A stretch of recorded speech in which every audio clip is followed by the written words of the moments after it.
Assalamualaikum warahmatullahi wabarakatuh. Perkenalkan saya Salman Elfarizi, NPM 20064655220, akan menjelaskan tentang makalah yang saya buat terkait Smart Grid. Smart Grid sebagai jaringan listrik masa depan demi menjadi solusi SDG ke-7, yaitu Affordable and Clean Energy, demi pemenuhan tugas UTS dari mata kuliah topik khusus tenaga listrik.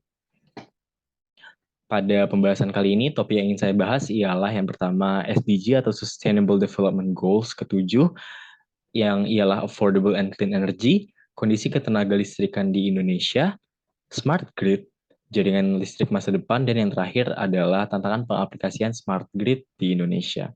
Oke, langsung saja kita ke pembahasan yang pertama, ialah affordable and clean energy.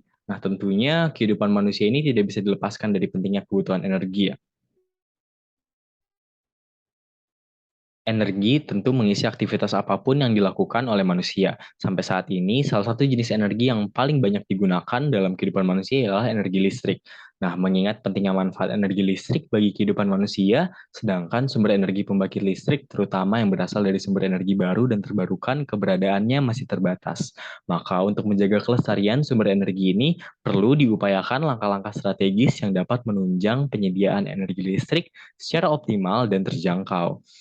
Nah, poin SDG atau Sustainable Development Goals ke-7 ini, yaitu Affordable and Clean Energy, berfokus pada akses masyarakat ke energi yang terjangkau, meningkatkan efisiensi energi, penggunaan energi yang berkelanjutan dan terbarukan. SDG 7 ini juga bertujuan untuk mengurangi penggunaan energi dengan teknologi efisiensi energi sehingga penggunaan energi tidak terbarukan dapat dikurangi. Teknologi pada bangunan ramah lingkungan dapat memanfaatkan energi terbarukan untuk menjadikan sebuah bangunan menjadi zero net energy yang dapat mengurangi biaya tentunya. Selain itu, dengan tujuan ini, untuk mewujudkan energi bersih, penggunaan bahan bakar fosil diharapkan dapat beralih ke energi yang terbarukan. Jadi tidak tergantung kepada bahan bakar yang tidak terbarukan gitu ya. Oke, lanjut ke slide berikutnya. Nah, di sini saya akan membahas kondisi ketenaga listrikan di Indonesia gitu ya. Kebijakan energi nasional ini pada tahun 2025 menargetkan rasio elektrifikasi mendekati 100% pada tahun 2025 mendatang. Nah, rasio elektrifikasi ini merupakan perbandingan rumah tangga berlistrik dengan jumlah rumah tangga di Indonesia gitu. Nah, di sini dilihat bahwa pada bulan Desember tahun 2019 itu tercatat rasio elektrifikasi sebesar 98,89% hingga Desember 2020 setahun kemudiannya meningkat menjadi 99,20%. Sedangkan untuk yang rasio desa berlistriknya dari Desember 2019, 99,48% hingga naik menjadi 99,56% di tahun 2020 pada bulan Desember. Nah, ini menandakan bahwa semakin banyak ya kebutuhan energi listrik khususnya pada masyarakat Indonesia untuk desa-desa yang nantinya juga belum berlistrik gitu. Oke, bagaimana solusinya untuk meningkatkan efisiensi tersebut ialah digunakan teknologi smart grid.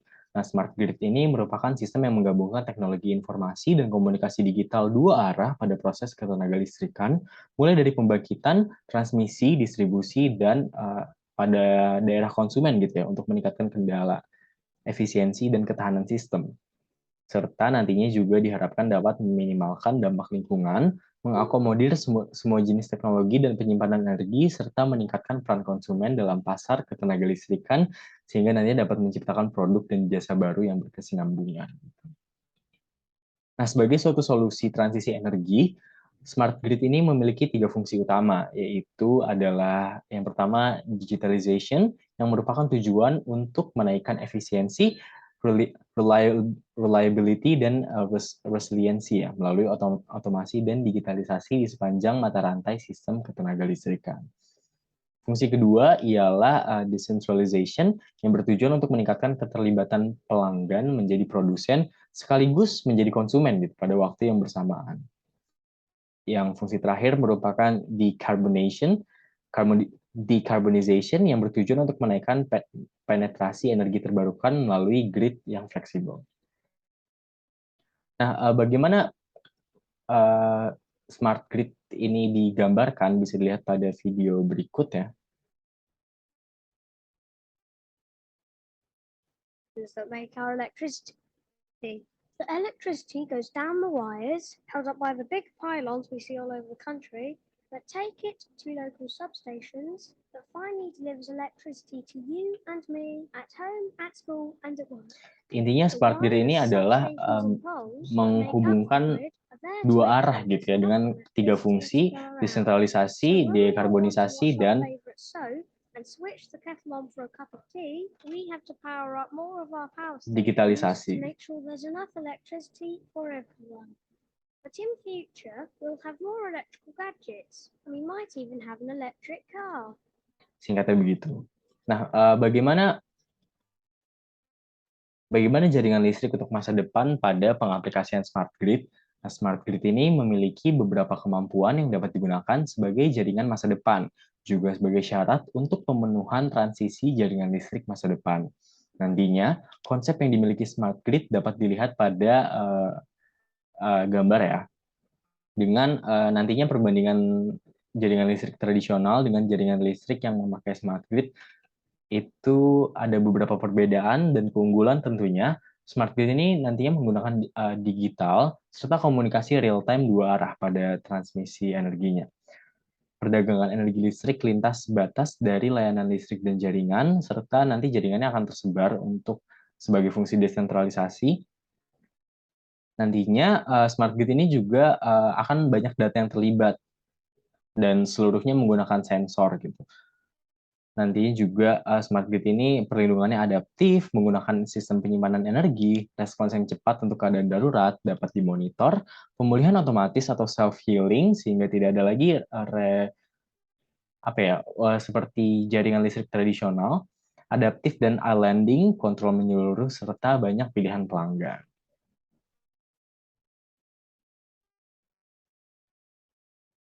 Nah, bagaimana tantangan smart grid di Indonesia? Bagaimana jika kita mengaplikasikan smart grid pada wilayah Indonesia ini? Tentunya terdapat beberapa tantangan yang harus dihadapi demi menjalani kehidupan energi listrik yang lebih baik nantinya.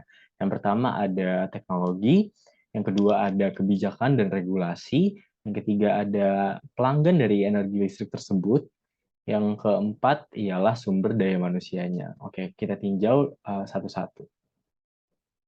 Untuk yang pertama, teknologi nantinya pasti penyediaan sumber energi terbarukan ke jaringan melalui pembangkitan terdistribusi menimbulkan masalah karena tidak menentu dan bergantung pada cuaca.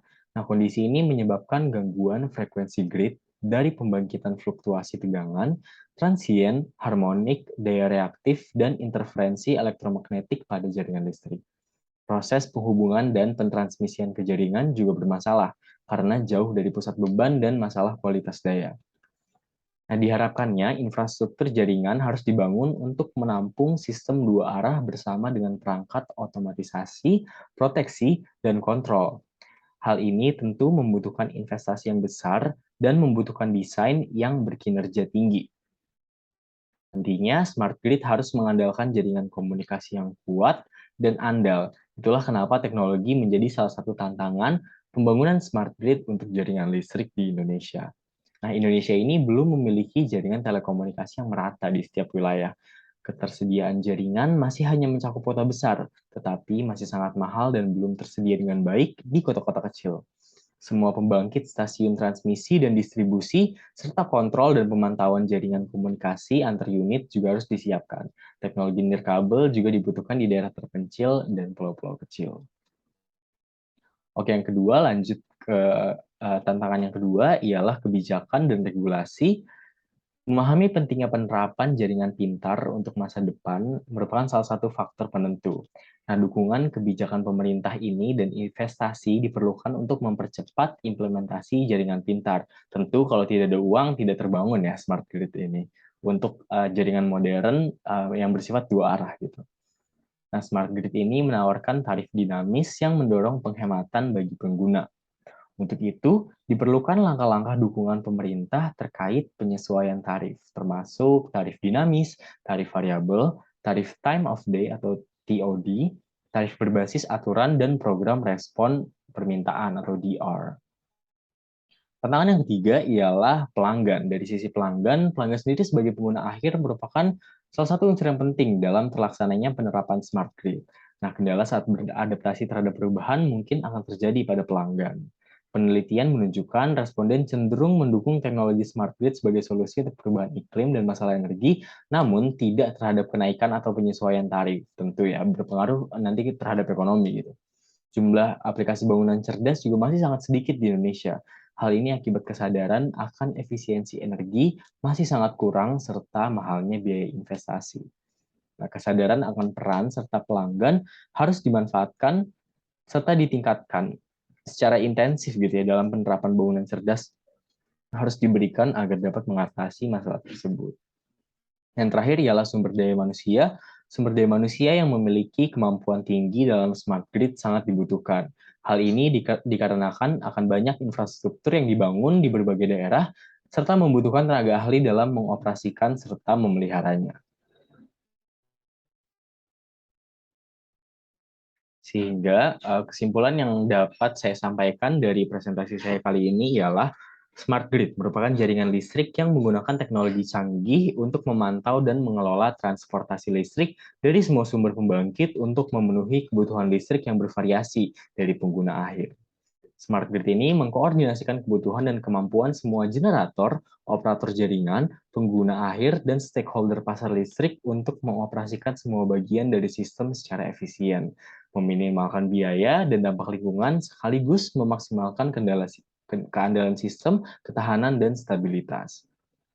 Nantinya juga pengembangan smart grid ini dilakukan untuk menjawab isu-isu terkait transisi energi, yaitu dekarbonisasi, digitalisasi, dan desentralisasi yang telah saya jelaskan sebelumnya, sekaligus menjawab tantangan penyediaan tenaga listrik di Indonesia seperti efisiensi dan lossesnya berapa, resiliensinya berapa, serta sustainability dari transmisi jaringan tersebut. Yang keempat, poin yang keempat ialah tantangan terkait pengembangan smart grid ini telah ditinjau dan diprediksi dalam berbagai sektor. Nantinya kerjasama antar perusahaan listrik, pemerintah, industri, dan akademisi menjadi unsur penting dalam pengembangan dan pelaksanaan smart grid di Indonesia, sehingga nantinya bisa diimplementasikan gitu ya dalam pembangunan smart grid yang bersifat dua arah ini. Tentunya bantuan investor juga sangat penting karena sebagai catatan pembangunan smart grid di Indonesia ini belum 100% terlaksana gitu ya untuk jaringan listrik modern. Poin yang keempat ialah tantangan pengembangan smart grid di Indonesia terdiri dari sektor teknologi, kebijakan dan regulasi, pelanggan, serta sumber daya manusia yang telah saya jelaskan tadi. Demikian presentasi yang saya sampaikan. Sampai bertemu di lain waktu. Atas perhatian dan waktunya, terima kasih.